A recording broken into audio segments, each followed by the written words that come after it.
We'll call the Fire Department Overview and Union Proposal Workshop to order. Commissioner Smith, you give us a prayer and a pledge, please, sir. Let us pray. Our Father, our God, we come once again before your presence, asking for your guidance as we take the business of this city. We ask the Lord to lead us, guide us, and direct us in the way you have us to go. Allow us, Heavenly Father, to be disagreeable that we can be agreeable. In thy Son, Jesus' name, we pray. Amen. Amen. I pledge allegiance to the flag of the United States of America and to the republic for which it stands, one nation under God, indivisible, with liberty and justice for all. Okay. Cliff, you want to give us a do's and don'ts? And Yes, we'll get started? some of you will recognize this from an email I sent to you all earlier. You all recognize that I'm not Mr. Mandel, but what I'm about to read you is Jeff Mandel approved as the applicable law for the situation. So here it goes. This cannot be a workshop in the traditional sense, as you all will not be permitted to engage in any discussions with union representatives that could be characterized as negotiations. Doing so would violate longstanding rules regarding the proper conduct of collective bargaining sessions and must be avoided. Instead, you will be permitted to listen to the union's presentation on the various aspects of what they are looking for in their next contract, but you must not express a position or attempt to influence the union regarding its position on any issue, as to do so would constitute improper bargaining. You may ask questions to clarify the union's position on a given topic, but even then, you must do so with extreme caution so as not to have your questions later characterized as inappropriate bargaining efforts. All right. Mr. Clifford. All right, good morning, or good evening, sorry. I'm off to a good start. All right, so good evening. Thank you for meeting with us today. So letter red there, kind of had in here, just identifying we're not here, we're not collectively bargaining today. The city's negotiation team is not here, minus Mayor Nelson, City Administrator Vavrick, Chief Wylam are not present. No agreements will be made or signed, no verbal deals will be made, but we're here hopefully to, under the encouragement of your labor attorney, to have some sort of productive meeting here where we can get past the roadblocks we've faced. We've been in negotiations for over a year now, and we've had some kind of hard lines drawn in the sand, but kind of a back and forth direction. We're not really sure where we went wrong anyway. So hopefully we can kind of resolve that, kind of clarify some positions and identify, the wills of the council, where this will go back to your team, and they'll meet with us again. So as a summary, we've been asking for fair and competitive wages, like we said, wages and benefits for over a year. We've run into some difficult walls. We've even, which this may have led to why we were painted in a negative light by some local publications as demanding. When the discussion rises around Apopka firefighters receiving competitive wages and benefits, it's treated by some as the sole burden to the taxpayers. Conversely, when every other city employee receives competitive wage and benefit increases, it's not even a blip on the radar. So with that being said, come April 1st, after this latest salary study the city performed, and improvements that were approved with little hesitation, a sizable number of Apopka firefighters are going to be the lowest paid employees in the city. They will be paid less than part-time and seasonal employees. They'll be paid less than administrative associates, $8,000 less than police recruits that are in police academy, $12,000 to $13,000 less than a police officer.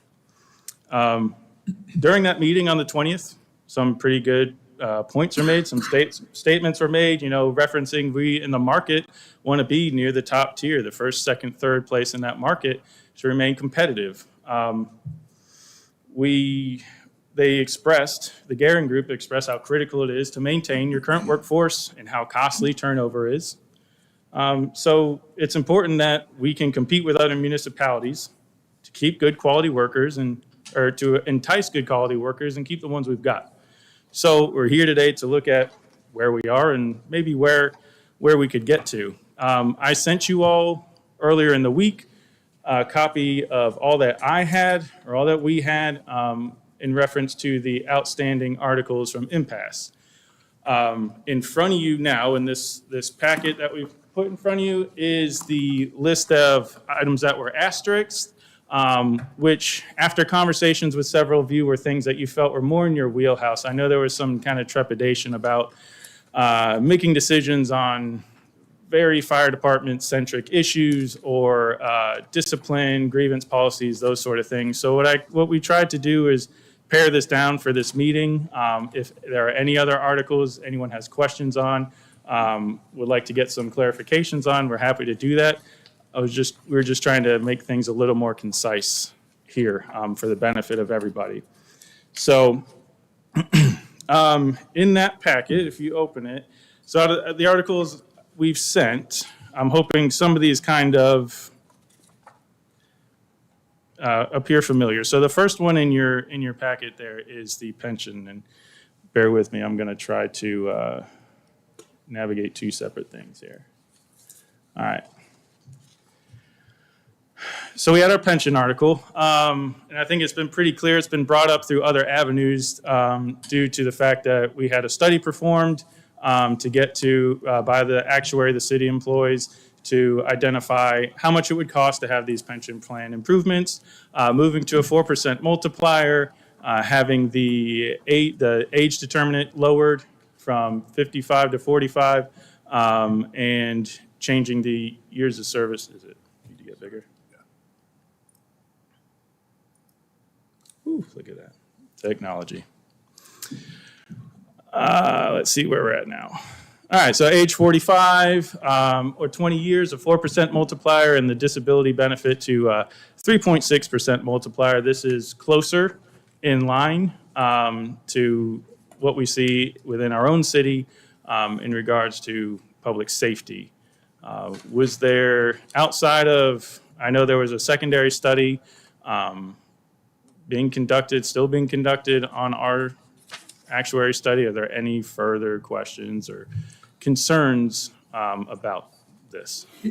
So question for you, the pension benefits here, are they what the actuarials that we've now hired, are they the same ones, or are there additional ones in here?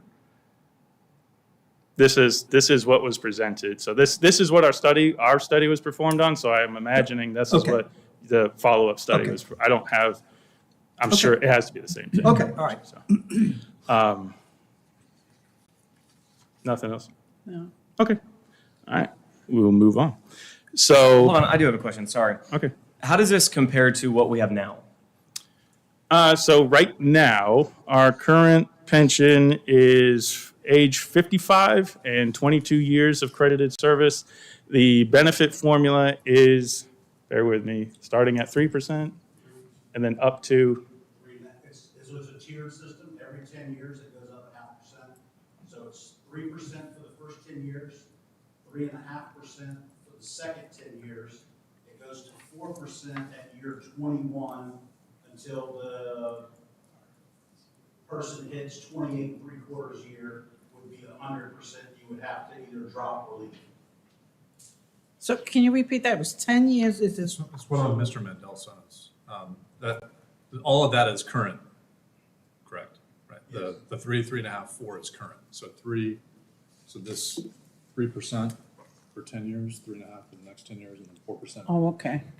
20 plus, or 21, over 20 years. Okay. Maybe print that out. and I know there's a form I think you guys are looking at now that Attorney Mandel, I guess, sent to the commissioners with a comparison chart of our pension versus other fire departments' pensions. We just saw it for the first time briefly. Well, in my opinion, it's incomplete. It's I've got some 10 of it's minutes with dated. Winter Park, and I inquired with Winter Park, and obviously all of the intricacies of their program is not listed within the row that we have in front of us. Okay. Is this the one that you have? No, it was from Mr. Mandel. Yeah. So, and what we were getting What date was that? back, Oh, here it is. I'll let her finish. This one. Okay, I got it. And to confirm while they're discussing, instead of the staggered approach, you are requesting a flat 4%. Correct. Okay. Yeah, in negotiations, it seemed more that we were running into just the cost of it. What's this going to cost? Not so much, it wasn't well, let's look at here and let's see what's comparative. It was just what's the actual cost. We got that, and then it's just we haven't been able to speak on it. So if you do have a chance you get with your team, understand where that negotiation has potentially stalled on your half. So, and to quantify that, so the implications of going to 4, let's just, if it was at 4%, I'm not negotiating, this is gonna be hard for me. Take your time. Give me some patience here. If we went to 4, let's say that person that started at 45, put 10 years in, they would qualify for pension or retirement. And then at the 4% rate, the 4% multiplier, meaning 10 years, 4% multiplier, they would, in a sense, get 40% of their FAE. Is that correct? Correct. Yeah. Right, They would have to have 10 years of service to vest. right. And then you would also then have to meet either the age would be lower from 55 to 45, or the early retirement age at 40. But if they left at 40, you pay a penalty for every year that you're short. So virtually no one would work 10 years and then have to buy 3 years back, you know. But the answer is yes. Got it.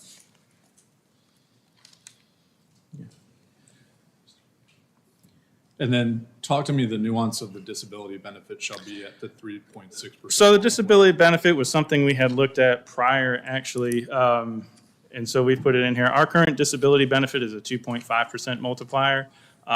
We don't really, and it's similar to the pension. At one point in the history of our city's pension board, the police and fire were right in line, and that seemed to be the intent. And at some point, it separated pretty significantly, where we were left at these old rates. And I've never heard any justification as to why we would be at a lower disability rate. Is there any minimum vesting periods in that 3.6% multiplier? Yes. So Same 10? you would, in order to get the 3.6 multiplier, you would have to be vested at 10 years of service. The only difference would be that it's not applicable to the 3.6 multiplier is if you had an end of line of duty injury. It could be the first day or, the 9 years and 10 months, you would qualify for an end of line of duty disability. Got it. I could. Mark, why don't you just sit right next to, Okay. I'm sorry. Get cozy. This ain't about what it costs. Oh, but it is. So do I need to say all that again? No, I don't think. I think, yeah. Good. All right. So anything else on pension or disability as it stands? Any other clarifications needed, questions, comments? And as a basis of comparison, you said the police is currently at what for disability? The same, 3.6, what we're asking for. Got it. So that was, basically the scope we were looking at when it came to the pension improvements that were sent our direction is, well, look at your own city as well. What's public safety valued at within your city? And we found ourselves quite below the police department, which seemed like we could do better for our employees. So that was what we're looking at there. All right, so I will scroll through. This disability one is very long just because we copied and pasted into the article every single word from our disability language that currently exists, only changing the 2.5% to the 3.6%. All right, so we're gonna get into wages next. So I had a paper copy of one of the proposals that was given to us during negotiations from the city negotiation team. And this was a proposal that followed up an original one. The original proposal was for a starting salary for firefighter EMT of $48,500. The original proposal had a compression component in there, which we all just had a nice class on compression at your last meeting. And to get that compression pay for all our employees who've stayed here and spent their time at the city, they wanted them to all forgo a raise for an entire year, which seemed pretty surprising. It's almost this is something the city wants to attract and keep people, and we're punishing the people who've spent their time here, which is how it came across to us. So this was a secondary proposal, which was, they went back to the same rate, $48,500 for starting pay, with no compression pay, and then our standard raises, which we already have. So it's difficult to look at these wage proposals in light of what recently happened on the 20th, where it was really looked at market value instead of just kind of a number that was somewhere on the board. And then, hey, if you want to treat your other employees that have spent 10 years, 15 years here in that rank, they're going to have to, give up a raise for an entire year. It just seemed like a very odd way to propose when every other city employee just got, with a wave of a wand, here's your compression pay, here's your market cap of first, second, and third ranked municipalities in the area. One of our proposals, and I'll try to shrink this down a little bit, is on the following page there. But what I want to switch to here. While you're doing that, and more as a matter of fact, for the record, is the piece of paper that you showed originally that's in our packet here too. What is that from again? Which piece of paper, sorry? The That was a proposal given to us from your negotiating team. Okay, and then just, again, not negotiating, but as a pure matter of fact, the previous pay scales that Dr. Patton provided to this council, if I looked at the prior pay scale of 10G, which was listed as a firefighter position, the starting pay at that point was $49,972.46. Yeah. Is that your understanding too? If it is, it's a mistake. Our starting pay is $46,600. Okay, because that just jumped off the page because it seemed, I don't know how we would be going backwards on the conversation, but, okay. So maybe that. Yeah, firefighter EMT currently is $46,600. Got it, okay, that's helpful. So before you move on, so what you're asking is the starting pay, but the max remain as is. If I look at those two schedules. Say that one more time. If I look at the copied page you put in the packet, and then Okay. the one that you have in the booklet, Yes. the maximum pay is the same, is that correct? Yes, right there, Okay. yes. 81, yeah. So, yeah, so these are examples, and and that's the problem. As we keep going through this, we're finding where we need to make some adjustments based on what the city has agreed to for every other city employee. So if you look at, do you guys see what I'm looking at on the screen, on your screens? All right. So, and there's also, this is in the back of your booklet if you can't see on your screen, but here we've performed our own salary survey. We weren't included in the one, I guess, with the rest of the city, or if we were, it wasn't presented. So if you look at over here in this column of base salary, trying to get this finger point. So this base salary here, if you look at that and you would say, okay, well, I'm looking at, generally speaking, 45, 47, 49. So everything with starting pay looks like, hey, we're not that far off. So we've put ourselves down here, 46.6. That's a 2.6% lag. So that's really not bad. If you're just looking at base salary, you would think, hey, we're pretty good. And that's what we've been hearing for quite some time is, look, we get the same pay or better pay than Oviedo, than Winter Garden, than Winter Park. However, Where they make up for it is over here in their incentives and their holiday pays and their total compensation. So you have a county like Osceola County, which we used in the city's salary survey, starting out at $49,495. But at the end, when they pull out their paycheck, we're up to 76. So what these places do a lot, will set a base salary and then they'll make up all the rest of their pay in incentives, which is sort of how we've structured our original proposals.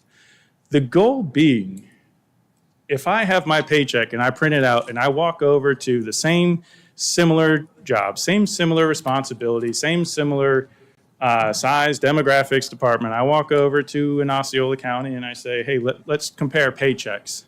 Our starting pay is pretty close. They should be really close, and ours is way off. That's where we're trying to fill in at some point. So whether it happens by adding in a bunch of different incentives, you have 15, 16 incentives with hourly rates or monthly rates or yearly rates. It can be done by that, which a lot of places here done, or it can be just added into your regular pay, and you don't have to figure out all these incentives and who gets them and when they get them. So these are the sort of things when it comes to why we went to impasse. These were the big kind of fundamental issues we're running into, where we would get a proposal and you would say, okay, how about this? And it'd say, can we meet in the middle? Can we shuffle some stuff around? And it was, I have to take it back, or no. We have to get to a number somewhere where, as we stated publicly, we need to treat our firefighters, we need to pay them with their wages and benefits competitively. And comparatively in that market, we need to be in the top 3. We've agreed to that with every other city employee, so why do it differently for the fire department? If you look at this whole schedule here, so we've got the base salary, you see the difference in holiday pay here, we're behind 661% of every department here you see. Our incentives are behind 83%. Our total compensation, we're down 17.4%. On scheduled hours, you see we have all the fire department scheduled, 2912.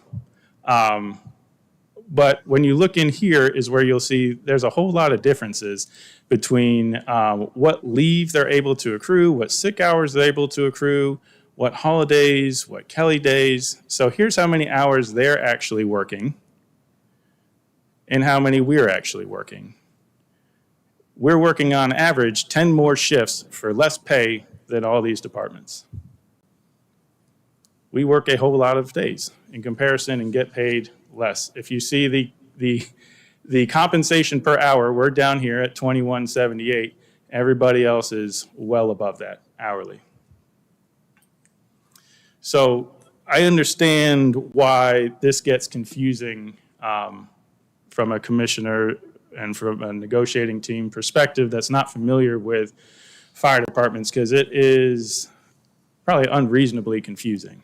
Well, I think, speaking for me personally, when you see the number of hours like PTO, right, and what you had provided to us, me as a normal, 8 to 5 professional guy, I look at my PTO as divided by 8 hours, whereas you all have to look at it as divided by 24 hours, because one increment of productivity value is one shift for you, whereas mine is one business day.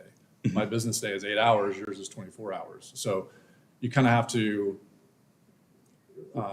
level set or normalize the two things, because when people see, 300 some odd hours on a page, it's like, that's way too much, but you have to put things in perspective. And so I just wanted to level set to make sure that general public and my colleagues are aware of that too, if they haven't figured it out. Yeah, one work day is 24 hours, so it definitely does look a little funny to the untrained eye. So that's what basically what we're ultimately getting to here. And let me switch to a chart. So Can you go back for a moment? Sure. Can you explain to us the incentives, what it is that determines or derives the incentives? Well, let's do, so that's the next article is where we start our incentives, but that's fine, start right there. So incentives span the gap from everything from paramedic incentive, field training officers, instructors, inspectors. You have all sorts of different incentives across different departments that make up those hourly rates and increase that middle portion of their paychecks. So at the moment, Apopka has an $8,000 paramedic incentive and a $500 inspector. So that's why we have nothing else. We don't pay people for being instructors. We don't pay for people with specialty training, for specialty certs. We don't pay people for we pay some people for field training officer. Any of our special hazards training teams, any of our front run ambulance providers, we don't have incentives for those where you see those elsewhere. So that's what I'm trying to get across is it's difficult because it creates 18 different objectives that finance and everybody has to wrestle with and figure out who gets what when. One of the things that we kept running into during negotiations was for an fire inspection incentive for people who are required to be a fire inspector while they're performing it on duty. The proposal was to pay people while performing an inspection. And we don't have any real way of tracking that. And if we do, finance or payroll is going to lose their mind saying, Tyler over here gets paid this many dollars this week, this many dollars next week, this many dollars this week, it's ever changing.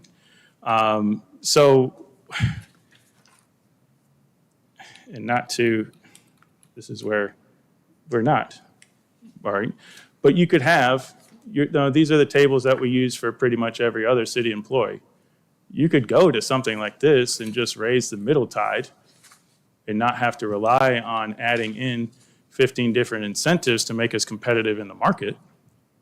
Or you could go with incentives to make us competitive in the market. But at the end of the day, it's a round number. So, again, I'm going to preface everything I'd say. It's an observation, but there are other municipalities that have a model where I think what I'm gleaning from your conversation is some of this stuff is actually built into the pay grades. So if you are a firefighter EMT, you are at a different pay grade than a firefighter paramedic, and so on and so forth. Engineer EMT, engineer paramedic, and so on and so forth. Not making any recommendations. It just, to your point, in my industry, previous world, is when you're billing clients, you don't want an invoice that's a gazillion pages long. To your point, because it's disruptive to finance and payroll, and et cetera, et cetera. It can simplified type of scenarios, and it seems like other municipalities have gone that route too. Well, if you look at, so for instance, two cities, you've got Sanford Fire Department, you've got Orlando Fire Department. Sanford Fire Department, their starting pay is same as most of the ones you saw on that chart. We didn't have them on there. Their paramedic incentive just went up to $13,900, way up here. Then you look at Orlando. Orlando on the other scale has a paramedic incentive of about $6,000 and change, but their pay is up here. So they're saying, let's just do less incentives and just if you're in this rank, here's what you get. We don't have a firefighter paramedic. We have 18 ranks of firefighter paramedic because this guy went to this school, that guy went to that school, he has this cert, he has this cert. It's just at a fire medic, this is what you make. At a fire lieutenant, this is what you make. As a fire captain, so on and so forth. But at the end of the day, I mean, like I said, and I continue today, the goal is to get to a competitive number so we can keep people and attract people, the right people. So however we want to get there, that's up to the negotiating team. I have a couple questions. On this specific slide, for fire captain and district chief, is that covered under union? The bargaining unit. At the moment, fire captain is not. It's been a brand new position created. The district chief is under a bargaining unit, yes. Okay. And if you can go back all the way to that slide that had Everything. that one, thank you. each column appears to correspond to an article. Is that accurate? Yeah, Not directly, but a lot, maybe 6 of them do. correct.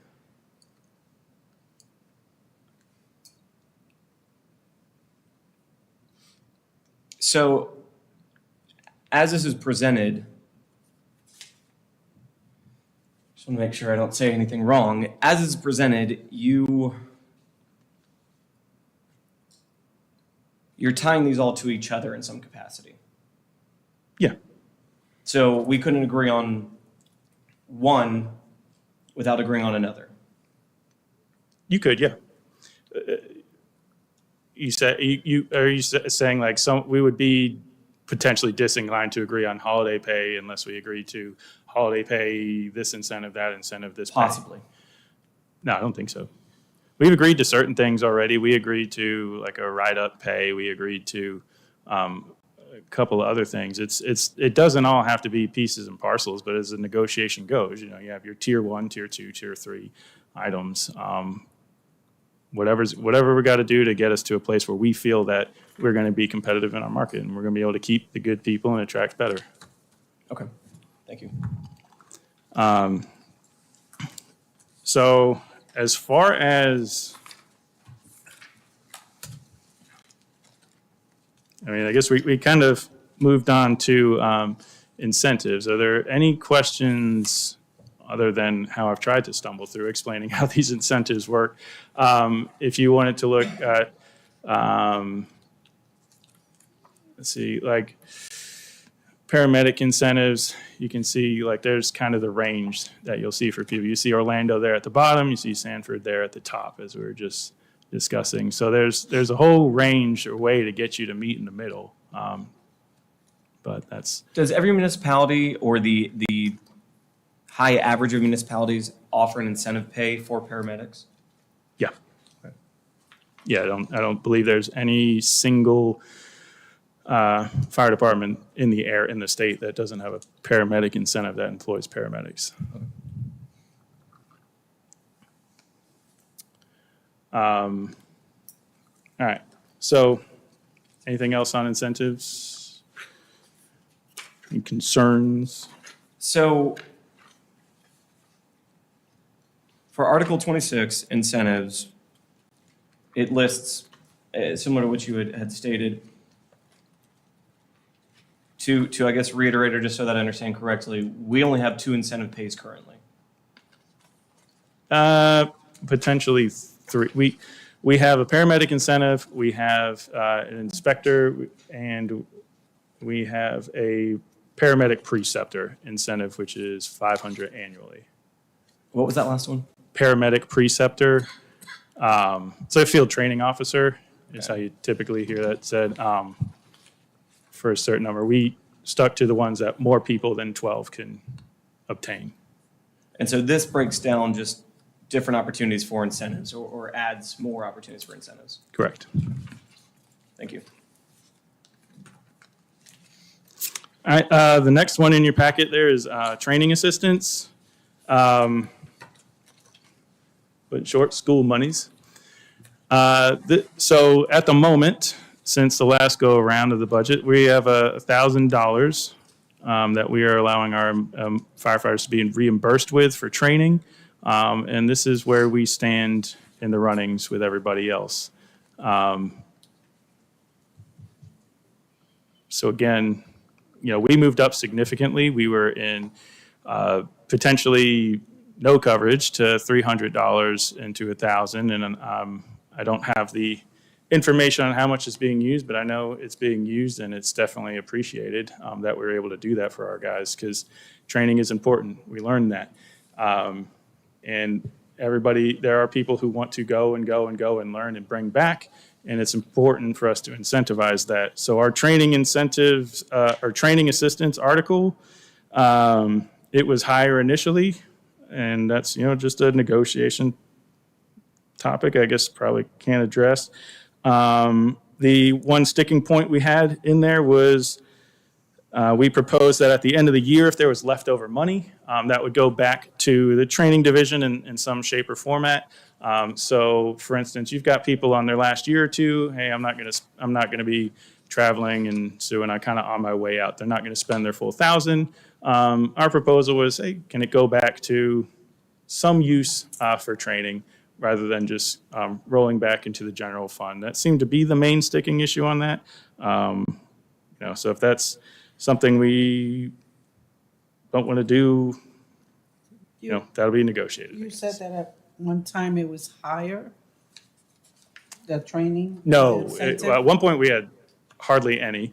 It was kind of like a lottery, and then we had $300, and now it's the highest it's ever been currently. Okay. The rollover dollar concept, is that what all these other municipalities are doing as well? Not sure. That was kind of our thing. Okay. And the reason being is we're in the process of building an entire training division. All this stuff has kind of come to fruition in the last 2 years. Now we have a training chief, we have a training captain. We have that training center, but we need some stuff for it. We need to have extra money to put on classes just to do more. We can't have enough training. We learned that lesson, and that was the spirit behind that. So whether that's us being naive, that's not something that is possible. It's potential, but that was just the spirit of why we put that in there. And remind me, how many are in the union at this point? How many staff do we have in the fire In the department? bargaining unit, Yeah, well, in the department. the department, I think we're in like 140-ish range right now. So the idea that you're rolling over 140K every year is not reality. It's going to be some number below that, but Sure. got it. Yeah, I don't know. This is the first year that we've had 1,000, so I'm sure those numbers are going to be ran at the end of the year. See, hey, who was using what makes sense, but I don't have access to that. So but the training is available for all firefighters, not just those that are in the union, is that correct? 100%. Okay, and so when you receive your budget at the $1,000, they just multiply 1,000 times how many firefighters there is, and that's placed in the budget? That would be my understanding, yes. So if I'm a firefighter and I'm on my way out and I don't use my 1,000, I can't allow my partner to use my other 500? Not at the moment, no. Okay. It's something that it seems simple enough, but I guess I haven't heard the reason as to why not directly. But yeah, at the end of the day, if we can allot this amount of money and we're saying this is for training our firefighters, and hey, a little bit more goes to this person and that person, and that's agreeable, cool. But And then in here, 25.3 of that article, it states that the city will continue to monetarily reimburse any firefighter attending any appropriately qualified institution to obtain state of Florida paramedic certification for costs associated with that schooling. Yep. Is that in addition to the 1,000?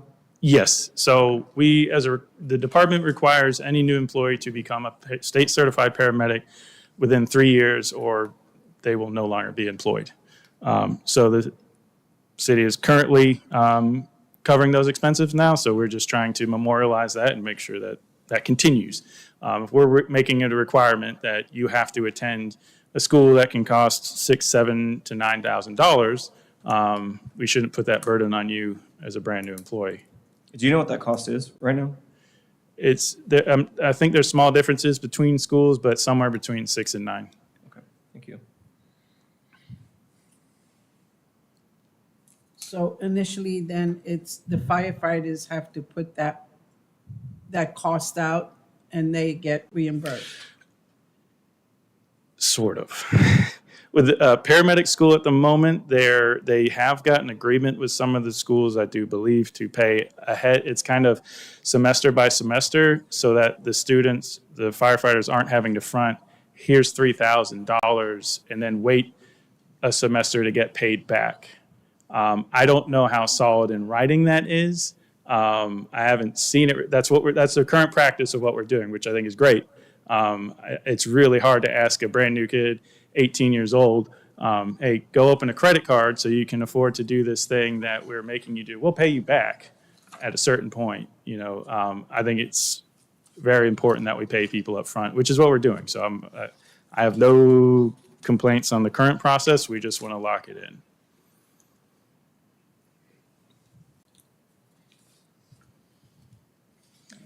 And to confirm, in what you have handed us, you're requesting $1,500. That was the original request, yes. Okay, thank you.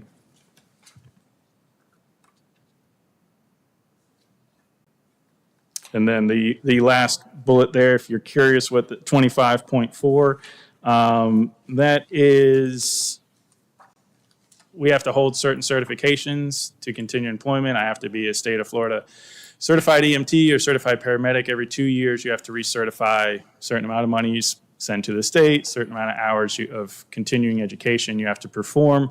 In this proposal, we're saying we'll continue to cover those costs.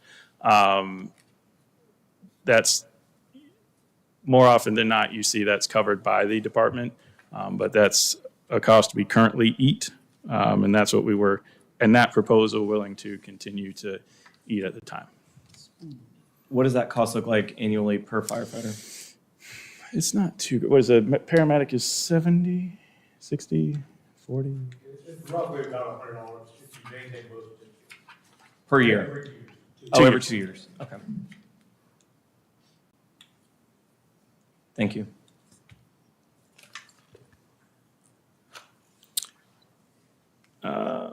All right, so holidays is the next article.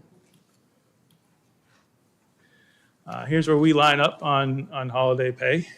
In comparison, currently we get 4 paid holidays at 5 hours per day if you're working.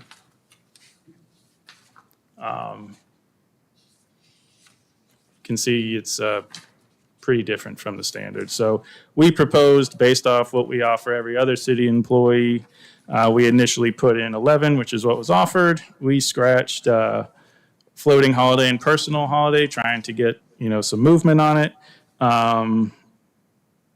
We're asking for if you are working or you are scheduled off, you get 12 hours of pay, which is half a shift, and employees working would receive an additional 24 hours of pay while they're working, while everybody else is home.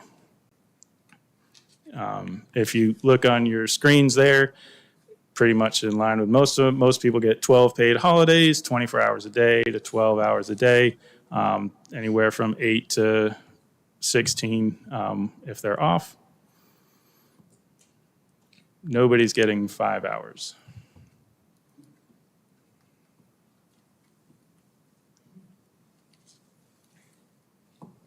Is this chart in this book as well? Yes, in the back, yeah.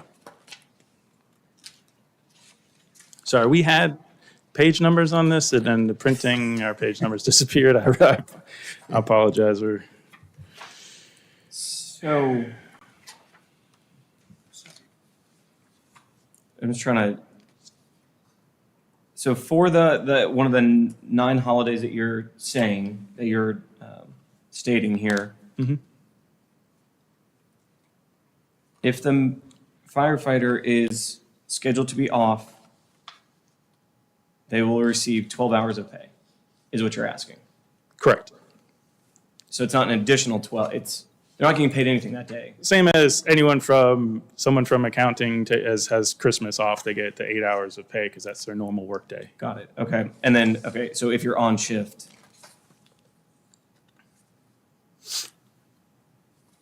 The actual holiday. Walk me through the on shift one, please. On shift is an additional 24 hours of pay. So they get paid their normal one On top of. Okay. So it's like like 2 times their pay. Yep. Okay. And right now, I'm sorry, repeat that again. If they're on shift, It'd be double pay.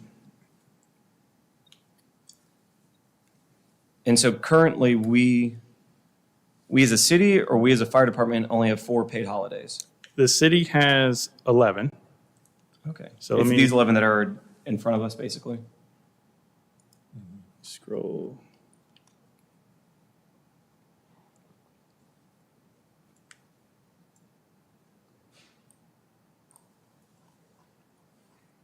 Too far. So this is the city's list here.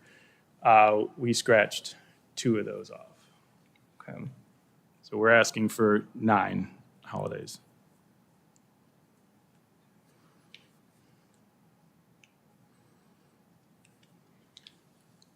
So if a firefighter is currently working and he works a holiday, what does he get paid? If it's one of the 4 holidays, you get 5 hours additional pay. For a 24-hour shift? You get 24 plus 5.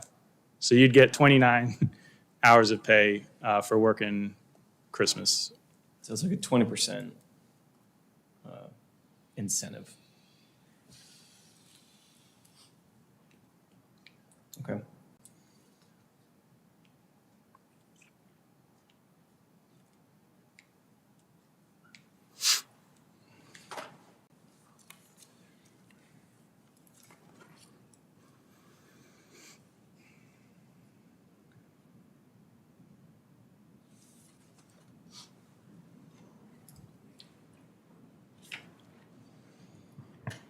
Anything else on holidays? No? All right.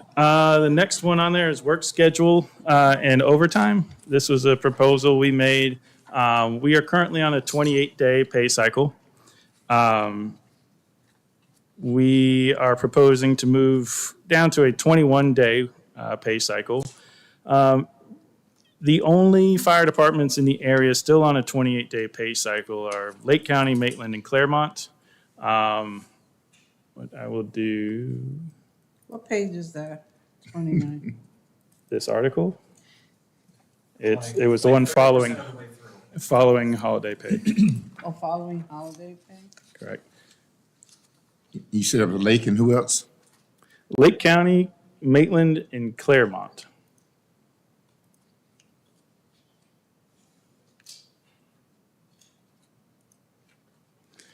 So if you see on this list, you'll see who has on the right column over here. These are the pay cycles that people are currently using. You see most of them have converted to 14 to 21 day pay cycles.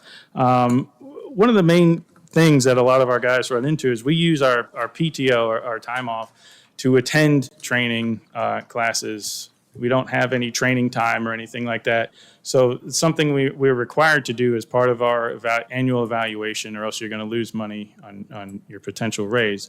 So people were feeling, well, I have to take PTO off. I have to take my time that I could spend see my family, go on a vacation, whatever it is, take a day off. I've got to use my PTO, take one of those days to take a training class. If I take 1 day of PTO in a month, averaging 28 days, that's going to address what comes out in my paycheck at the end of the week. You lose built-in overtime because you've taken time off 1 day a month. So it kind of disincentivizes using PTO. We, would like to see it come down, 21, 14, any of those are cool. Just so you could maybe schedule your training classes, your time off a little better and not have to feel it in your wallet just for taking some time off, which is a benefit afforded to you. But you see, this chart I have up on here it was something different. It was under Kelly days, but it has the pay cycles in there, so I can also identify that for you. So let me ask you, do other fire departments require their firefighters to use a PTO day in order to go to training? Some do. I'd be pretty confident saying most do not. A lot of places have a certain allotment of training time. You've got 40 hours of training time. You've got 24 hours of training time. So that comes out of a separate bank than your PTO bank. Is that something the union is requesting? Not in that proposal. We had not requested that. Okay, and then walk me through again, and I know you just explained it. Walk me through slower. Well, the reason to request this is because if I take PTO, there's no opportunity for overtime at that point? There is opportunity for overtime. Do you want to explain that a little better? I'm sure explained it fine, it's just, I do math on my fingers. I'm the problem. So the way this works is that you are slotted to work a certain amount of hours a month. Okay. So on that 28-day cycle, we're going to work 212 before we're eligible for overtime. 212 hours before you're eligible. So, for instance, I can use myself as an example. This month, I took 2 PTO shifts. I picked up 2 overtime shifts, and I'm going to receive 0 halftime pay because I did not go over that amount because basically I deducted 48 hours from that, then I added 48 hours back. So I worked effectively 2 extra days than I needed to, and I will receive no halftime for it. I just did straight pay So it helps, because of those cycles. it helps to equalize everything a little bit Correct. more. So if you go from a 28 to a 21, now my window went from basically the 4 weeks to 3. So your ideal would be you would take your PTO outside of that 3, so it wouldn't affect you for any built-in overtime. So a lot of guys miss their cycles because you can game the system and look ahead in the year and go, all right, when am I going to get the 28 days where it perfectly lines up? Most people have just kind of gotten rid of that, or to get rid of that, they say that your PTO will not count against you for overtime calculation. And that's 2 different ways to do it. So as you can see, most of these people have dropped down to a 14-day cycle, and that's basically to incentivize, 1, you have the opportunity to basically get more built-in overtime. 2, if you work overtime, you can basically 1x, 2x those numbers because you're going to go into overtime sooner, if that makes sense. So as you go down on these, so the 28 is 212. If you drop down to 21, I believe it goes to 159. So after you work over 159 hours in that month, you're eligible for overtime. So it's a little easier to pick, all right, I know I'm going to take this time off, but if I'm outside of my window there, I take another overtime, I'm back into making time and a half. So it's just how it's calculated. The Section 7K of the Fair Labor is just something that everyone has to establish a cycle for non-exempt employees. So every fire department in the U.S. has either a 14, a 21, or 28. So this is the main goal of this article is to ensure you have opportunity for overtime. For halftime. So like I said, I worked 2 extra shifts this month, but because I had 2 PTO shifts, I'm going to get, at the end of the month, after your 28-day cycle, you see your halftime pay. Mine's going to say 0. Because I technically did not work over my 212 hours, which for all intent and purposes, yes, I was gone 2 days, but then I picked up 2 extra shifts that I basically worked for straight pay. Okay. The idea is that really nowhere else you're going to go in and pick up an overtime shift, and they're going to go, thanks.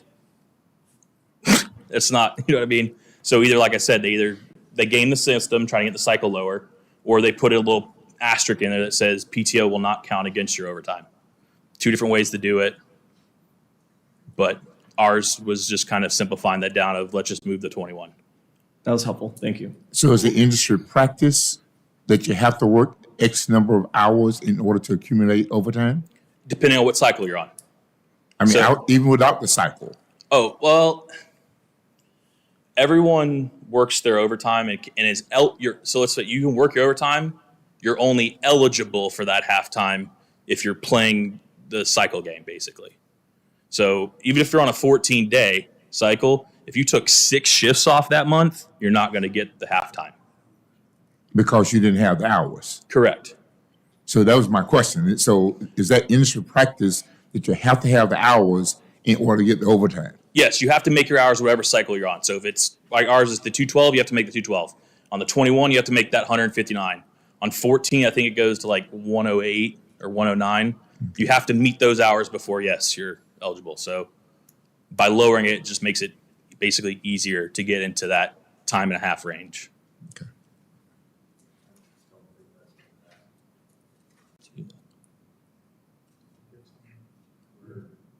Did that answer the question? It did. No, it did. Commissioner Smith, yes, Well- no? I think so. Okay. But I was just trying to see if there was an industry practice regardless of how many hours I work. If I took an overtime shift, I get paid for overtime. Obviously, everyone gets paid for overtime, right? If you take an overtime shift, it's overtime, correct? We agreed on that. But if you've taken PTO, I still work the overtime shift. I just will not get that halftime. So if I work this week an overtime shift, an extra day, I'm only going to get straight pay on this paycheck. I will not get the halftime because it's calculated at the end of the month, 28 days later, to see, are you eligible to get this halftime? And if I've taken PTO, I'm not. Okay. So, as I said, you either say that PTO does not affect your overtime calculation, or you lower those days in which you have to try to make, over your hours. All right. It's two different ways to do it. Every department has to pick one of these cycles. Yes, every department has to every pick one of those department has to pick which way they're doing it. You have to do it because it's part of the federal labor laws. And the hours is the same regardless of where you are. Okay. Well, yeah. So anyone who's on a 28-day has the same 212. Anyone who's on the 21-day has the same 159. Doesn't matter what department you're at. Those are set by the federal government. As in fire department, not other departments. Well, Right. yes, as in any fire department. Yeah, Yes, correct.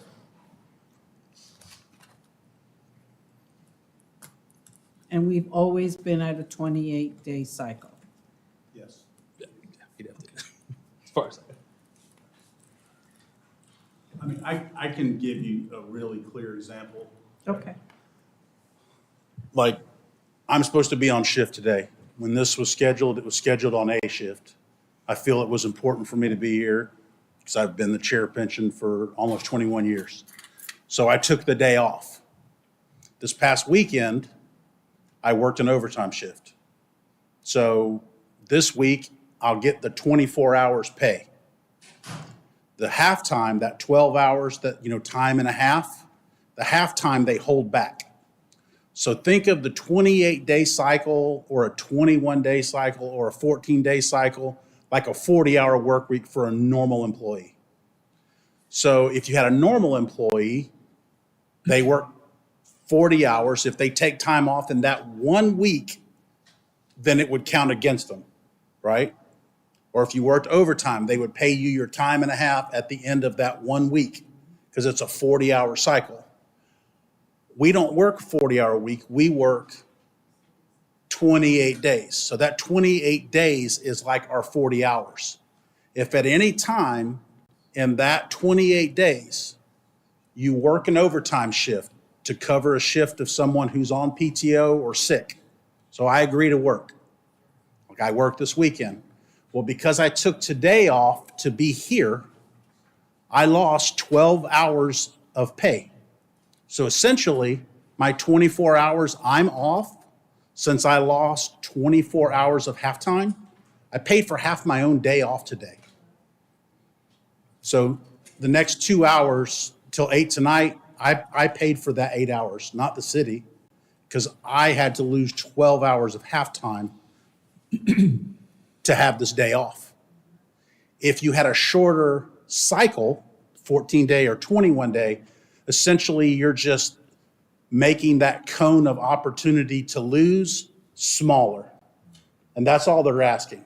Instead of being 28 days that you're held to this standard, we'll do 14 days. So at the end of 14 days, if I had an overtime and no time off, I would capture my halftime. I would get it. But because it's 28-day cycle, if you work an overtime and you have a PTO day in that 28-day window, you lose it. So by having a smaller cone, it basically gives an opportunity for the same provisions, but it's fairer to the employee. So instead of taking off PTO day on April the 2nd, and then I had an overtime that I had to do on April the 26th, and because I took April the 2nd off, I get no halftime pay for my overtime because it's a 28-day window, not a 14-day window. If it was a 14-day window and I took off the 2nd and it started on the 1st, on the 14th, that would end and I wouldn't be out anything. But then I worked an overtime on the 27th, I would get my time and a half because it would end on the 30th. 2 14-day cycles instead of one 28-day cycle. Does that make it any easier? Yes, that helped, and I guess now that helps me to understand that you're not asking for the shorter cycle so you can get overtime, because you got to work overtime because Yeah. somebody's going to take PTO. Yep. But you're asking for the shorter cycle so you can get paid for when you do the overtime It's that's just a required smaller anyway. window of opportunity to lose it. So if I regurgitate and use my stuff, I think you were trying to go that direction. But again, 40-hour work week, Monday through Friday, 8 hours a day, 40-hour work week. If I'm a non-exempt employee, if I work over 40 hours, I'm going to start qualifying for overtime pay. Correct. If I take Friday off using PTO that I've earned through my work, because I've earned PTO through my labor, if I take that on Friday, I've shown up for 32 hours, and then I'm supplementing up to my 48 hours with 8 hours worth of PTO. However, if I come in and work for somebody because they screwed things up and I have to come in on a Saturday to cover their mistakes from the prior work week, when I come in on that Saturday and I'm working 8 hours, I'm working at my hourly rate that I would have worked on a non-overtime basis. Even though I've taken PTO, I've done what I'm supposed to be doing for that work week. But now when I come on Saturday, do the right thing, I'm not getting paid for the burden of me coming in and investing in Saturday. That's and I'm correct. getting that pay at that point. That's Is that- correct. Okay. And we're not saying that we're not willing to do that, but we're just saying as an employee, if we do that with us, why don't we do that 160 hours to a normal employee? Because that's just, it's so hard to do that, and that's how you would have to do a normal employee. We just want a smaller window, a smaller cone that ends every 2 weeks. So it's not you hanging on for 26, 27 days. And if you get an overtime, it's like, well, you're not going to get time and a half because you took a day off 3.5 weeks ago.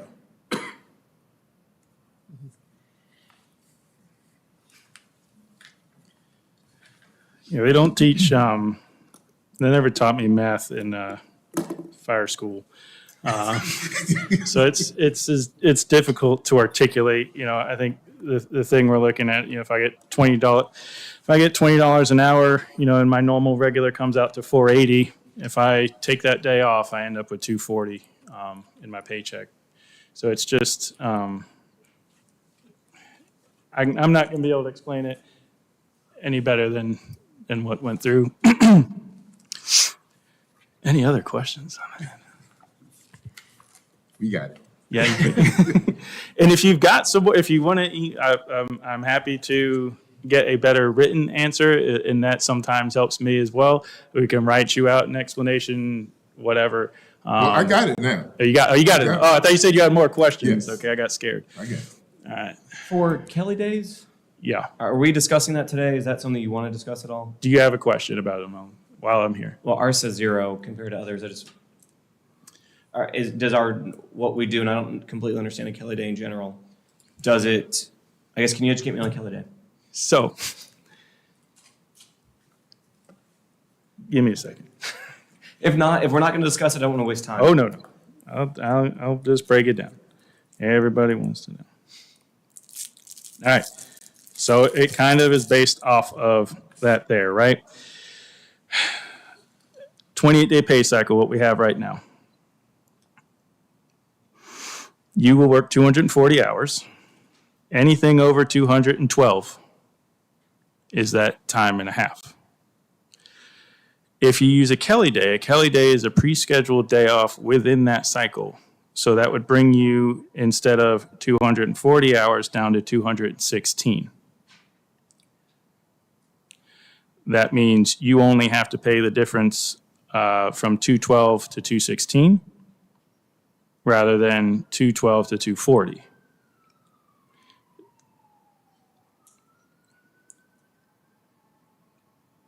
So how much in advance do you have to set for a Kelly Day. scheduled Ca- PTO?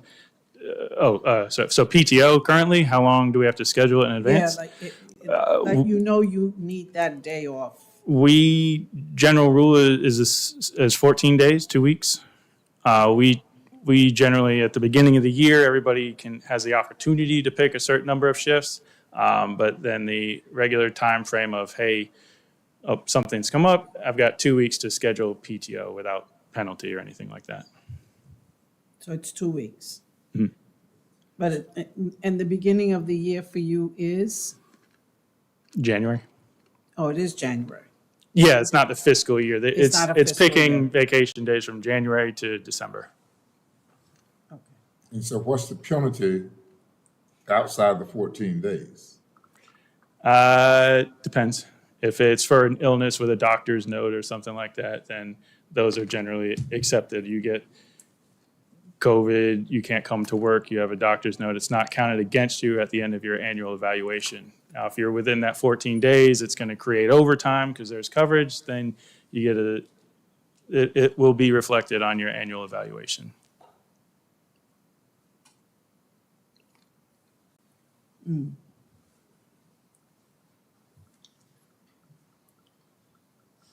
Okay. Ooh.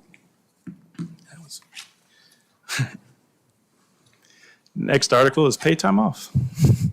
So our proposal for PTO, let me just switch here. Our proposal for PTO is to keep the same accrual rate. We asked just to be able to keep a bank for 2 years. So not any extra or additional accrued PTO, but just we can bank some so that you don't have to, hey, you could actually take your time off and not feel like, well, if I roll my ankle because I'm here having to, a lot of us are very active off duty. We have to stay in shape. You hurt yourself at the gym. That's not covered under workers' comp. I've got to take my PTO until I can get cleared to come back to work. There's generally a lack of light duty for off-duty injuries, which have to be made up with short-term, long-term disability if you've elected to do that. So PTO comes out of there. If we could roll over 2 years worth instead of just you stop at 1 year's worth, we'd have a little bit more confidence, I think, in our employees to take a day off because you are not in the right headspace to be treating people or seeing traumatic events that day. Do any of the other departments within the city have 2-year?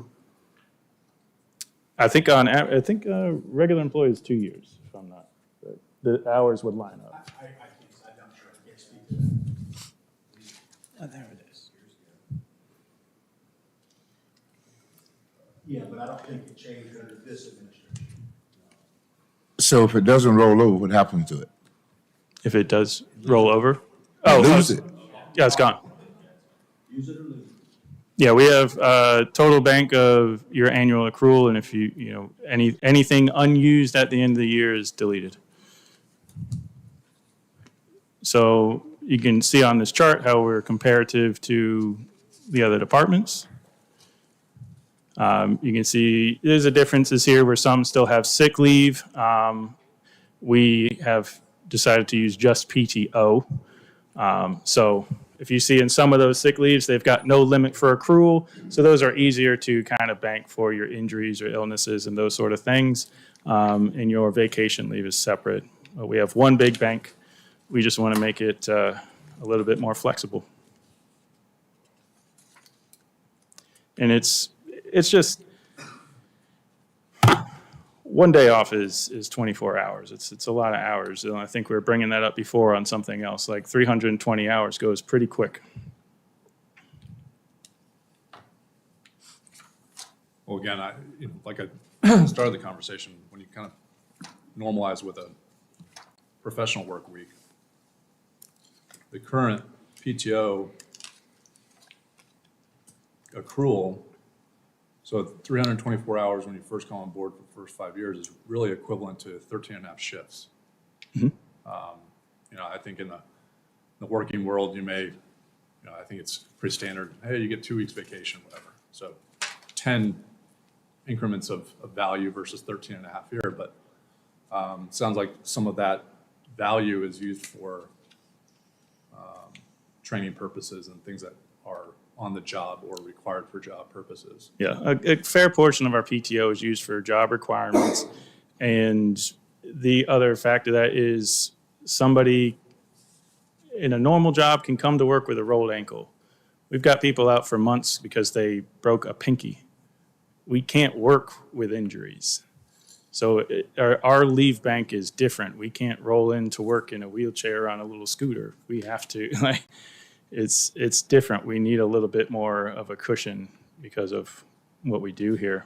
And like I said, this is a proposal. If we want to get in line with, if it's only what everybody else in the city has, then we'll look at that for every other thing that everyone in the city has. So clarifying questions on the sick pay aspect of it then. Is in the proposal, is that still commingled with the PTO hours, that bucket? Or is that a separate? Because right here you have it separate, broken out. Because like, for instance, the top one, Orange County, the 216 is not inclusive of the 192 to 408 PTO. It's a separate bucket. Correct. Earned bucket, right? Mhm. Is that the proposal within the current? No, we're not proposing sick leave. Okay. We're just asking, since we only have a PTO system, we're saying, can we just we have the option to carry over 2 years worth. And then when we say buyout of your buyout, or if one were to leave or be eligible to be compensated for their balance of that, it's really applicable to the entire PTO bucket, not necessarily carving things out for sick or sick leave, et cetera. Is that my understanding correct? Right. If you're addressing the sick leave portion of this, like later on in that 33. article, that's for people who 33.7. had that sick leave before. It's somewhat frozen, but the city PRR allows them to have a certain amount of payout based on the Okay, calculation I got they it, do. I got it. We're just, we weren't asking for anything in sick leave. That was, again, just memorializing what's in the PRR. Okay, I'm clear. All right, I'm asking one more question. So since you're not allowed to roll over PTO, and I heard you say earlier in January, I've got to plan all my PTO days. You have to be below 324. Anything over 324, you lose. You roll 324. Oh, so I can roll over 324, but I can't roll over any more than that. Yes. You have to be not off for a whole year to get it. Yeah, if you wanted to roll over 324, that's an entire year of zero PTO usage. You work every single day to make it that high, and then from there, you can start taking your normal 13. I mean, that's a good thing to work every day. I said, but that's a good thing to work every day. So, I mean, I wouldn't want to punish somebody, tell them you got to take this time off because. And I've lost hours before. It's not forcing them to take it off. That's not what we're saying. It's, you're not allowed to take PTO in a year in advance to get you to 324. And then from there, you have to take every minute that you accrue, other than at the end of that December, you're going to lose the time. The more employees we have, the harder it is to get to earn those days by the end of the year. Yeah, So if you're not we- smart enough in November- Can you come to the So microphone? if that's You're gonna what speak. if that's what you're getting at, you do feel kind of forced in certain points. We have people going, I've got to take PTO, I've got to call in sick because I've got all these hours, I've earned them, and they're about to hit the delete button on it because it's over 324 hours. So you are forcing people to take time off unless they just want to go, okay, that's stuff I earned and I don't care anymore. Okay, but what if I didn't plan that PTO day back in January? Then you lose. If there's And no, now I'm being if- penalized if there's- also. That's what I said. If there's no cap, then you run into, you're going to push somebody into, well, I've got to lose it, or I'm going to call in sick and somebody else is going to have to cover my shift now. If we have 2 years, then you're not having that pressure over your head of, I've got to burn this time. I've got a bigger wiggle room here to where I can work a whole year without having to take a day off if I so wanted to. So it's 2 years of what number? So if I'm going into my 6th year, is it 348? 2 times that? Yeah. Or is it, Yes, yeah. so it's whatever year I'm in at that point? Yes. Okay. Thank you.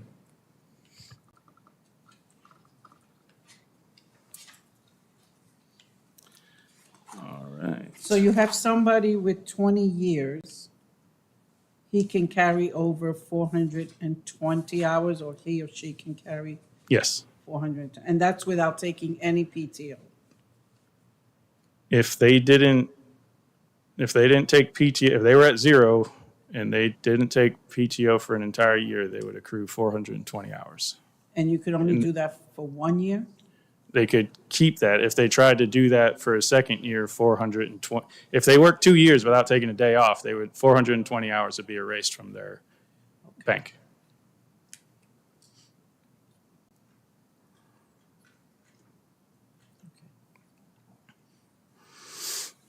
All right.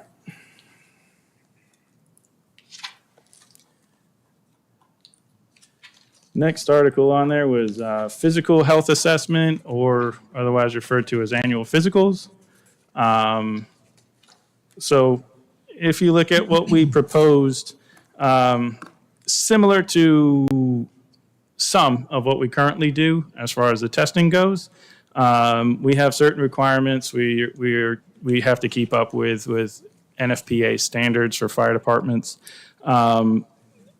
What we have included is an option for basically every other year having a life scan or a similar assessment performed. And if you look at the group that we've contracted with, the J. Engel Group, if you read their book on fire department health and safety, obviously we're taking their word as gold. This is what they recommend for fire departments with ultrasound scans, NFPA 1583 fitness analysis, cardiopulmonary stress tests. This allows you to identify serious health risks earlier before they go too far, and we're on the hook for someone going with an uncaught cancer or heart disease or something like that. The places in the area, some of the places in the area, Broward, Fort Lauderdale, Brevard, Hillsborough County, Orlando, and Clearwater, in just our area, all subscribe to this process. It's if we can catch an early cancer in somebody, it's worth every penny. And you only need 45 people to go. You could split the department in half. You could flip-flop. You could come up with any sort of way to manage those costs. They're pretty flexible. We propose just one incident, or one way to do it.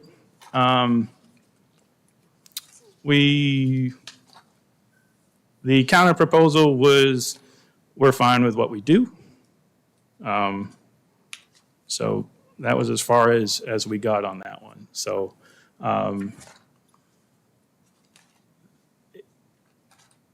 And as far as the health assessment that we now require all of our employees to do, how does this? how does it line up, kind of? How does it line up? Are you Yeah. asking? So the first half here, if you look at that 12.2, This one.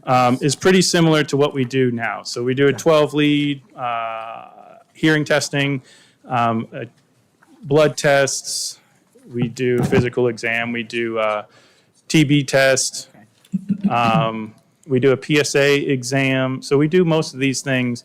What we haven't added yet is the NFPA 1583 fitness analysis. If that number sounds familiar, Chief Wylam has presented a few times. One of our engineers has been trying to put together, a wellness coordination program. We've had a couple presentations on it, and that's what NFPA 1583 addresses, those things. It's a 7-point fitness analysis, and it kind of carries on throughout the year. So what you'd say is we're doing everything through O, and then P would be additional? Roughly. Yeah, I mean, I'm just, Yeah, roughly everything under A is what we're yeah, currently doing, give or take.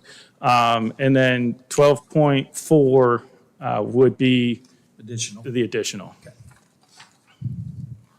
And we're already doing 12.3 on even years, that's already happening? We do that every year. Oh, it's every year. Yes. Every Yeah, employee. we have an annual physical. So this would say continue to have an annual physical.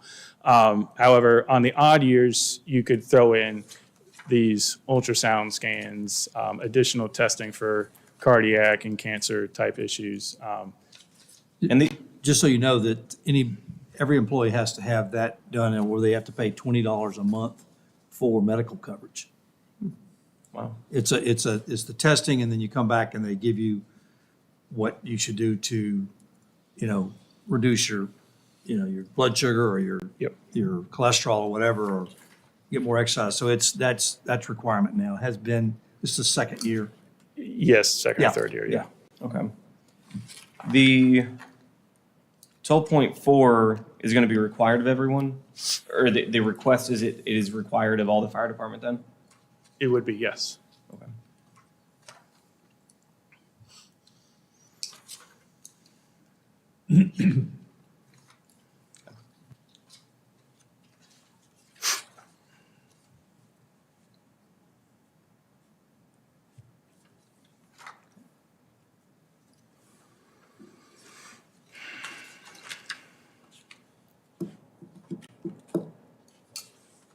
Anything else on those? Okay. Yeah, the differences we were having there were mostly just being told that we're comfortable with what we've got and we're asking for a little bit more. We think it's a value. So the next article on there is uniforms. In that one chart that compared everybody, you can see there were only maybe 2 other agencies that had numbers listed in comparison to ours. Reason being is most comparable fire departments just provide uniforms for their uniformed personnel. So we're trying to come up with, basically this whole article is a list of what we're supposed to have issued to you, what you could purchase with an allotment of money, and then what would be replaced every so often. Some of our equipment, our gear expires. You can't have bunker gear for 20 years. So we tried to identify, hey, what do we actually get now? And then what additional uniform items are we missing? Cost was a little high on this one because if you see right up at the top, it's talking about Class A uniforms. Class A uniforms are what you see in your mind when you picture a firefighter at a formal event. It's the coat, it's the hat, it's proper dress. So one of the issues we had was, at Austin Duran's funeral, we had 18 different uniforms. We had people in just hats, we had people in coats, we had people in white shirts, we had people, it was all over the place, and it's not something that looked, if you consider people uniform personnel, they should be uniformed. So that's what we were trying to knock down here and say, look, after your first year, you will be you've passed probation. We're going to keep you as an employee. You should have a proper dress uniform, and everyone should have the same dress uniform. Right now, if you want to go spend your own money, you could get one. But then if I'm standing next to someone else in a similar rank, we could be wearing totally different things. And it's just kind of funny looking, to be honest. And it's not in a lot of contracts necessarily because it's not something that usually you see the union going out to get uniforms. We thought it would be nice. Do you have a vendor that, whether the department issues it or you go on your own, is there a particular vendor that you go to? Yeah, so we've had a process change. We do use galls for most of our ordering now. We used to have a couple different vendors where the department would provide us the polo shirts you see us wearing or your duty T-shirts. And then if you needed uniform pants, you had an allotment of $200 to $300 to go buy pants from the Gall's website, or buy boots, or buy an additional raincoat or whatever you need for working. Okay, I have to think about it. Your bunker gear, when does that get replaced? What's the It's on 10 years it expires. 10 years? And that's not something we buy through Gall's. That's a whole nother process. That's what? That's not something we purchase off Gall's personally. That is issued to us. That is issued. Yes. if it gets destroyed for whatever reason before the 10-year period, it still gets replaced, right? Yes. By the city, I should say, Yeah. by the city. Okay. Yep. So yeah, with bunker gear or anything like that, yes, replaced. For pants, as they get destroyed, those are hopefully you spend your money wisely, or else that's coming out of your pocket to buy a pair of $70 pants because you're on a fire or medical call and they've been soiled or got blood on them or just flat out ripped in half.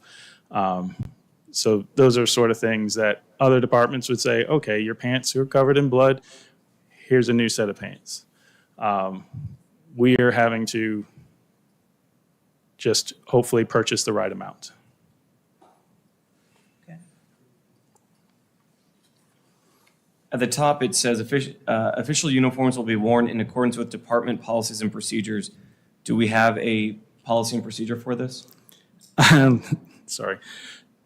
Yes, it's technically under review. We did have a meeting or two outside of negotiations, which was approved by the labor attorney, to try to modernize our uniform policy. We still have things that are would be discriminatory towards certain ethnicity group, religions, stuff like that, that we wanted to identify. There's also different measurements for, facial hair that's acceptable for an N95 mask or an SEBA, a full face mask for our bunker gear sort of thing. So we wanted to bring those up to date. We were more strict than the military from the 50s. And a lot of stuff we weren't following. We had uniforms on there that we don't have the ability to purchase. So it needed to be upgraded. We had a few meetings. It went to my knowledge, it was on Chief Wylam's desk because we haven't heard back from it yet. So that was one of the holdouts on this was really what we're trying to just identify so to make sure everybody has the same equipment. They know what they're supposed to have. So if they haven't been issued something, hey, I can go back to my list and say, I only got 2 polos. I need a third one. And the hold-off was because we want to also identify what is our policy for these uniforms. Let's update it. Let's put it all together. Okay. Because the reason for the listing out and everything, we've had issues with obtaining uniforms on time. We'll have, some of the new hire ceremonies and stuff. We will lend new hires Class B dress shirts and badges and different collar brass and stuff so that they can look right in the pictures. Hey, we found someone close to your size. We haven't got this stuff in yet. And then it just kind of gets lost. You're a new person. You never got your dress shirt. And we had in the past not keeping track of things so well. So they were like, well, I just have this used one I found. I got it. You should be afforded everything that's on the list. We just weren't able to have a list before. Okay. Thank you.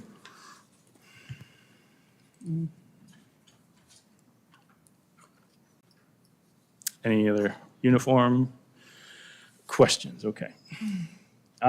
This other one is particular to Apopka, this accident and damages reimbursement. So this is one of our policies, similar to something that's in the city handbook, the PRR. This proposal is a little bit of a change to it. So what you're looking at here is if I'm driving the 28-foot fire truck down the road, I end up making a turn too tight. I scratch the wheel fender. It's got to get fixed. I am initially hit for my first offense, 25% of the actual cost, or $250. I got to go bring a check over to the clerk over here. In addition to that, we're hit again on our annual evaluation for any damage to city property. And that's kind of the double jeopardy we're looking at, which frustrates some people is, hey, I already paid for this. And now I'm going to pay for this for the rest of my career here. So a $250 is $250, but over the course of 20 years, losing several percent on your annual raise, now I paid 20 grand for something, that is way over the cost.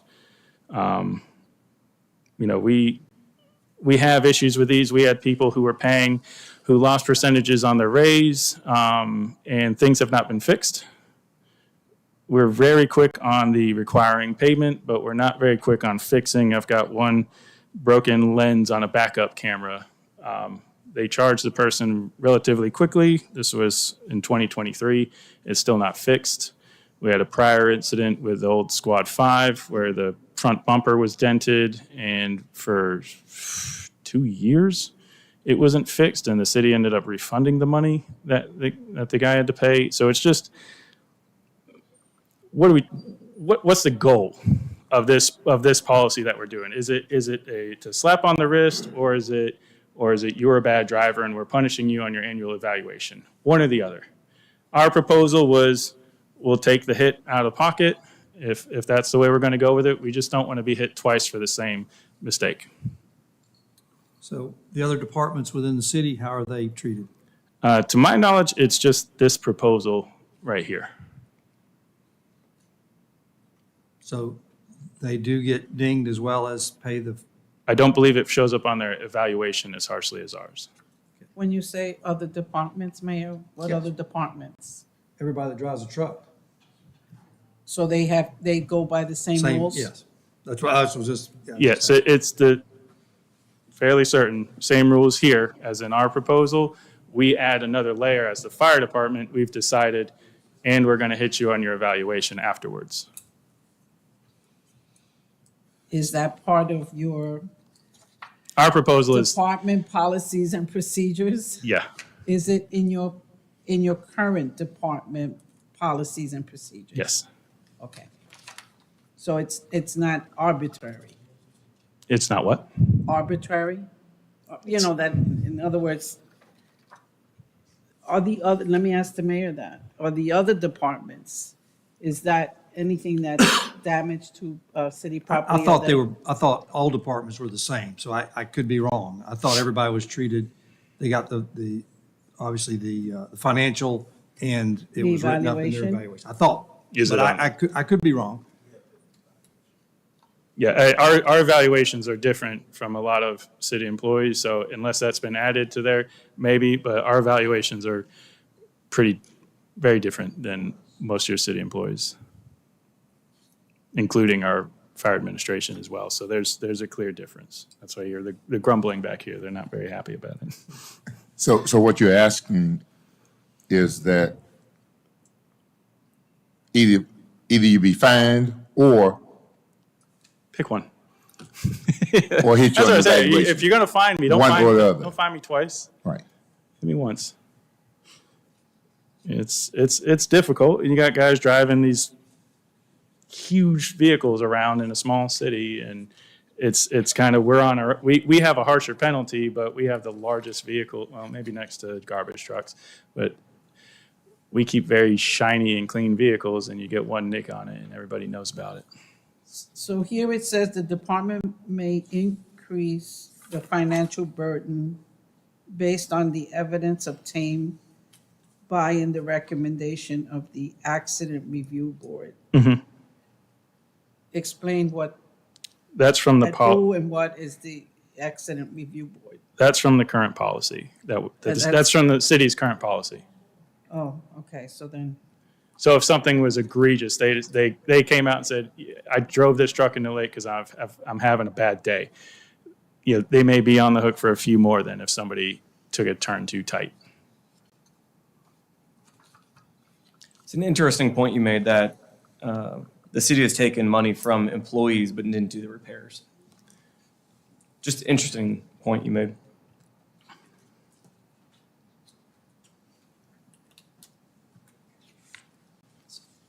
so I guess the question would be then for our finance department, when an employee pays for the damage, does that go into a separate fund? Does that get identified? I don't know. I'll have to ask the CFO.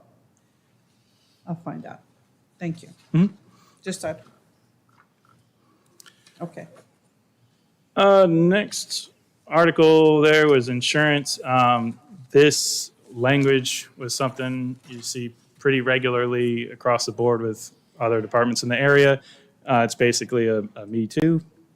on 13.0, 13.1, saying, hey, if we're going to change premiums, co-pays, insurance, incentive programs, that would be subject to a written agreement.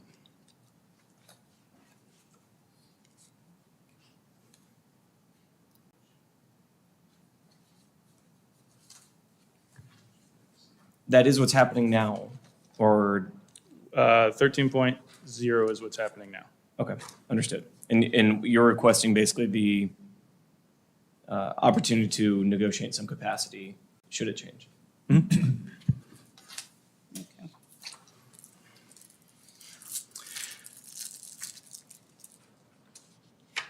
Next one on the list was, I left it in here, it's been struck through. This was one we had in there initially, and we removed it to try to get something else to move. This was asking for reimbursement for, education, so tuition reimbursement. We were trying to push through the training proposal and figured we'd circle back to education at some point. Just asking for, some form of tuition reimbursement for degrees being obtained. You see some of this language here, the paramedic training that was brought over to the other article. So any questions as to that? Okay. The other one was command support compensation. This is a position we currently have in the fire department. It's up to 2 people a day, and they monitor the radio, they respond to significant calls, and they respond to calls after our administrative officers have left for the day, so they'll be on call at night. We had taken it away here to try to propose, we switch these positions out with inspector roles. We have a ton of businesses and buildings in the city, and I think with our increase in our staff that we've made, the increase in the amount of people on a fire scene that can fulfill these duties, this was something we proposed as kind of sunsetting. We could get rid of this. We can handle this ourselves now that we actually have the proper amount of staff coming in. And we could focus our efforts more on inspections or something else of that nature. So kind of a swap. That's what that one is. The city proposal still has this in there. We had removed it. The city proposal, the last one, still had it offering command support. It was something that they wanted. Since I guess we're asking for it, walk me through 28.1, please. Command support members will be compensated at their normal hourly rate for 4 hours during the week and 8 hours on weekends or holidays. So that was, currently they do 2 hours during the week and 4 hours on the weekends. So it was doubling that. If you're having to stay up all night listening to radio communications, potentially responding to calls, it just seemed like $40 was not a lot of money to So, entice and so that was somebody. it's additional pay Yeah. of their base rate. If we're going to have it, we should pay them. That's not easy. Understood. Okay, thank you. Next one was time off for union business. This was a proposal on our behalf to have our members donate to a union time pool and then the city match. This takes a lot of our personal time. I spend a good amount of my PTO hours at these meetings, at negotiations. It seems everything happens to land on my shift, no matter what. So I end up taking a lot of time trades and PTO, and I've switched shifts, so it's just one of those things. It always happens. So we're asking for a little bit of levity, so that I have an unpaid, all these guys here, unpaid position for all the work they're doing here, all the meetings we're attending, all the meetings we're having, if it's related to negotiation stuff, if it's related to discipline issues, we're coming in on our days off. We just like to have a little something there so we're not taking all of our time away from our families. The union business defined at the bottom was already agreed upon as part of an overtime policy within the fire department, so that's where we got those particular things from. So those were agreed to be reasonable union business from a prior negotiation we had with Mandel and the fire chief. But we would be open to doing things on Saturdays and Sundays, but it seems everything happens to be during the week, 8 to 5, where we have to take our time off and nobody else does.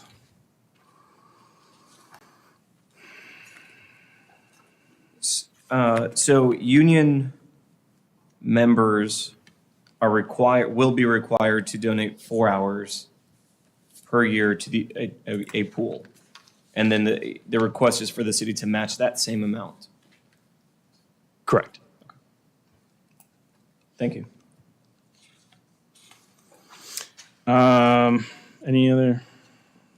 Anything on that? Huh? You want to add to this? So all we're asking for here, because like Alex had hit on, if we want to go into any type of meeting with admin or if we want to go into negotiations, if we're on shift, we're having to ask for time trades or PTO to go to those meetings. Whereas our administration can go into those meetings while they're working. So if they're working 8 to 5, they come into those meetings with us. We're having to take our time trades or our PTO to attend those meetings. So we're just trying to get some type of balance there where we're not having to be punished to attend these meetings.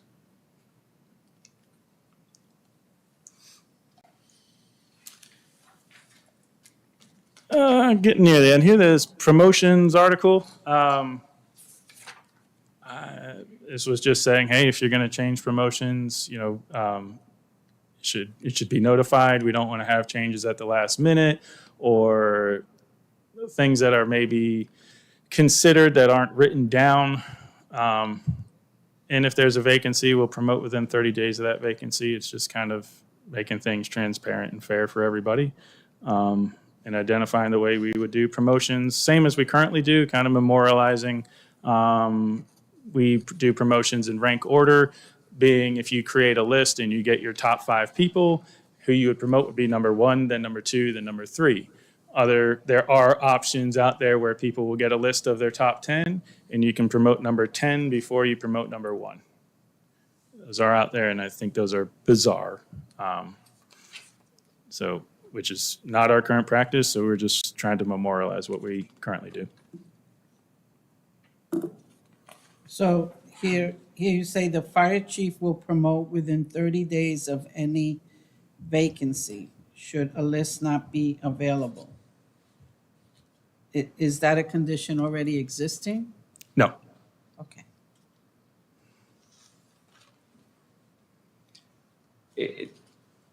Is this,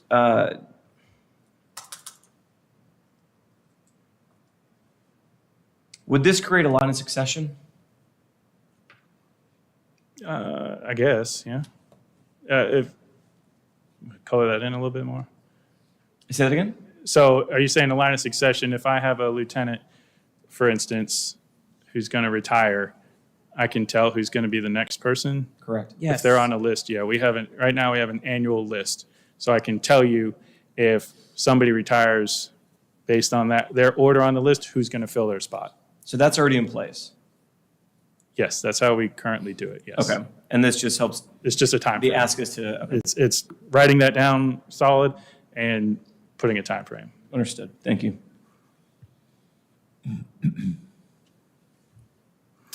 All right. Personal property replacement, there are certain things that we cannot be at work without, and they're required as a function of our job. Prescription eyeglasses, wristwatches are things we have to have, and they get damaged during the course of work as we perform odd jobs. I do I have a list of that? Oh, it's in my other thing. Stand by. So this is something you do see.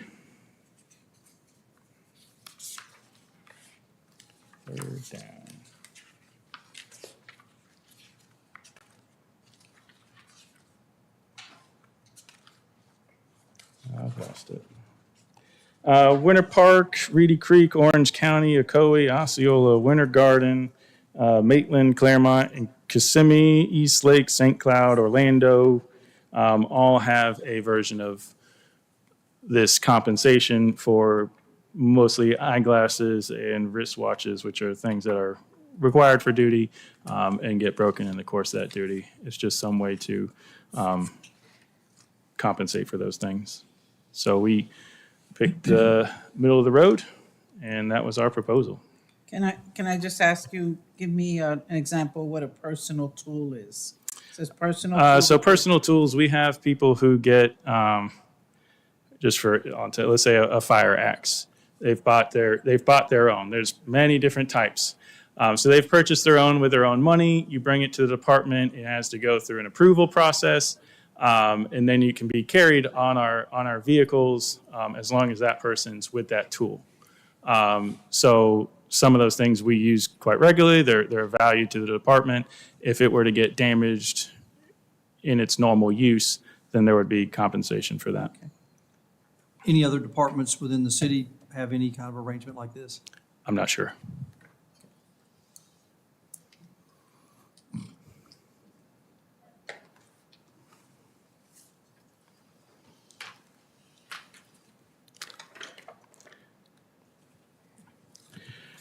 All right.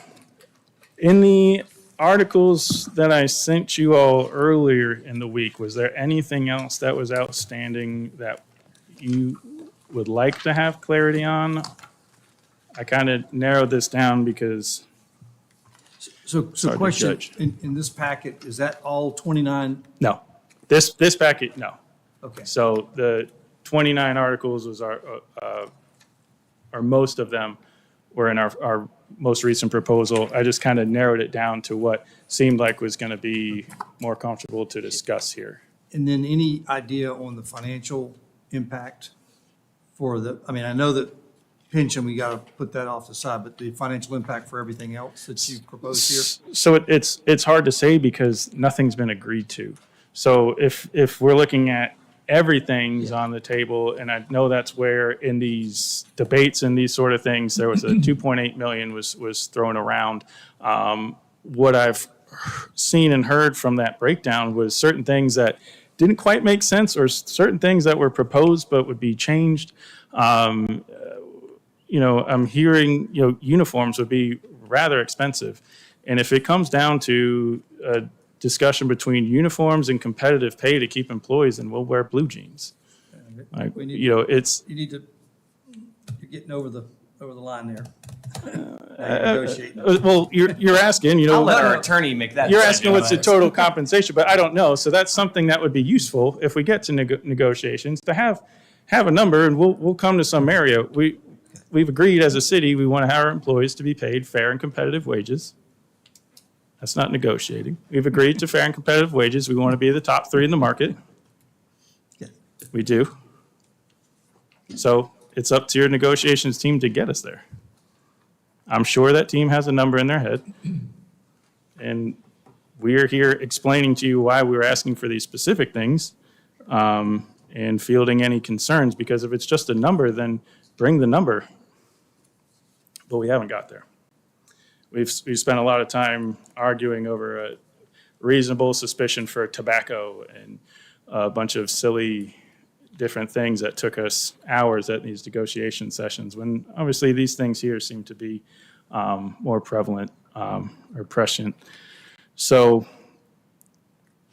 yeah, at the end of the day, like I said before, you want to be able to take your paycheck and go compare it with the next guy doing the same job, and it should be somewhat close.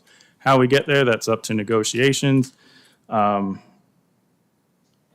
don't see why we'd be treated, I don't see us being treated any differently than any other employee in the city, which we've already done that with. So if anything else we should add while we're here? If I may just say, I really appreciate your union's time. I appreciate everyone being here as well and giving a lot of feedback and insight to this. I think it's very valuable, not only to us as commissioners, but to the public to understand where you guys are coming from. So I appreciate your time. I don't take it lightly that you guys have put a lot of time into this, and I think it's very productive. So thank you. Very well done. Thank you. Anything else for the, Anything else? not, we'll close the public hearing. I'll speak. I'll use this opportunity because this will be my last opportunity to talk with this body directly because I don't foresee anything coming to council over the next 2 meetings. But I just want to say thank you for representing the union so well, for the union membership to be here and present to support you in that mission. The fire service has been near and dear to me ever this past 8 years of service. I just have a complete admiration for what you all do day in and day out. You look at a situation that just occurred up in Maryland with the bridge collapse. I mean, the governor of Maryland couldn't say enough about the people jumping in to do search and rescue and put their own lives on the line to make sure that their citizenry are protected and served and safe. And you do that every single day. And you do it, it's not just fighting fires. Sometimes you hear firefighter and how many fires have you put out? And try to quantify the value that way. Well, give me a break. It's that one life that you save that's inquantifiable in terms of the benefit that it has long-term for that family, for their own peace of mind of the person that saves that life. But then even beyond that, I remember when we had Hurricane Irma come through here, firefighters out there pulling trees out of people's driveways and making sure that there's ingress, egress opportunities so that people can safely get to and fro. And just the other stuff that is not, you can't assign a value to, and it's being great ambassadors of our city. It's the kids camp during the summertime. It's just being present at city events in the park and what have you. There's just so much that is just, you can't put a price tag to. And so I think it's a disservice when we come into these conversations or go to the negotiating table and try and package everything up into a nice big whole, big, huge round number. It's unfair to the process. What we've seen today is in isolation, do any one of those bits hold its own merit? And that's the question that we should be asking. From starting pay to incentive pay to time off, what have you, do each one of those individual items hold its own merit in terms of benchmarking against other fire departments? And if we need to get into this, this thing about do other departments within the city do it? Again, it's more concerning to me if the mayor of our city has been in the office for 6 years and doesn't know the own processes of its own administration. That's one thing. But do each one of these pieces and parts find value? And I think you've done an expert job of giving us the benchmarking of other municipalities, other counties, to say, at the end of the day, for this council, when it comes time for them to do an ultimate decision, and for the special magistrate that will hear from this, or hear this and weigh in as well, is it out of bounds? Are you asking above and beyond? Or are you just trying to get the status quo?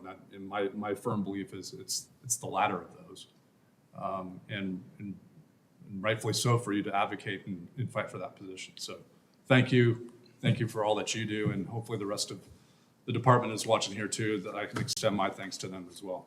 They're great people. I appreciate you saying that. I appreciate you guys being here and just, and to the guys watching, I know I've gotten plenty of flack, and I know it seems I'm up here, I'm asking for stuff every time. I get flack all the time because we didn't ask for enough. We're not gonna, look at what this is going on here. Look what they have over here. Look what they have. And we have done I've been nice if we were included in that salary study. So we had to do our own, and I'd be remiss if I didn't give these guys credit here for all the hours and work that they put in on their time off, away from their families to get our own salary survey done to try to present to you why exactly are we asking for these things. If we're comparing to departments, we're doing these things, cool, let's do it. But we gotta pick one, we gotta move somewhere. So thank you for hearing me out. Hope we covered everything. I appreciate you guys being here. As always, if there's any questions that come up, or maybe I misspoke on something and we can clarify it, please email us your questions.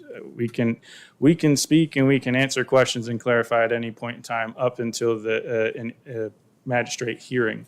We just can't negotiate. So similar to this, if you say, hey, you sent me this article and I either forgot or, hey, we didn't address this one out of the 29. Why? Why is this? Is there somebody else you're basing this off of? I've never withheld any of that information. So, yeah, whatever you Just- need, we'll give you. Yeah, just want to say thank you. He kind of said it all, but just to say thank you for including us in this process. And certainly it's been a big education for us. I mean, we've made the effort of attending some of those union meetings just to gain some knowledge. And, you know, in the time that I've been serving, I've never been involved in any of this with any of the departments, but certainly this has given me a lot of knowledge about how we operate and how you operate as a department. And again, you know, what Vice Mayor Becker said is we now have a better insight of, you know, of all the jobs that you do. It's very obvious. Everywhere we go, you know, you're there, you're present, and we appreciate the service. So, Thank you again. thank you. Yes, and I want to say that I definitely appreciate it as well. And it's eye-opener, you know, sometimes when people use the word or call you ignorant, people use that as a derogatory thing, but if you don't know, you don't know. And so, you know, I'm not a firefighter, so I'm ignorant to some of those terminologies and some of the things that you expressed tonight. It's and so exhausting. It's a great eye-opener. And so I don't mind being called being ignorant, but so I don't know, I don't know. And so I appreciate what you do and I value what you do in your service to the city. And thank you. One last thing I want to ask Cliff, if we have a shade meeting between now and the end of April, can we include the member-elect to that shade meeting? No, unfortunately, well, let me back up. Because of it being a labor shade meeting, I definitely have to defer to Jeff because that exception is much broader than the one I'm familiar with. If it were a regular shade meeting like litigation, the answer is absolutely no. Okay, And I'm thinking that's probably going to be the same Okay. here, I'm just- but we need to confirm with him. okay, I appreciate that. Okay. Yeah, With we that- we do have a tentative hold on maybe April 16th for hopefully April doing 16th? some actual collective bargaining. If that's, we'd like to keep that time frame up if we can. And then, yeah, thank you, Ms. Anderson, for coming. Yeah. Like I said before, if you got any questions, you need me to send anything else, please. I'm it's sorry, yours. what did you say was April 16th? Tentative hold for bargaining, being allowed to actually do some negotiations. So your goal is for us to have a shade meeting prior to that? That would be, yeah, that would make sense, yeah. All right, with that, close the public hearing.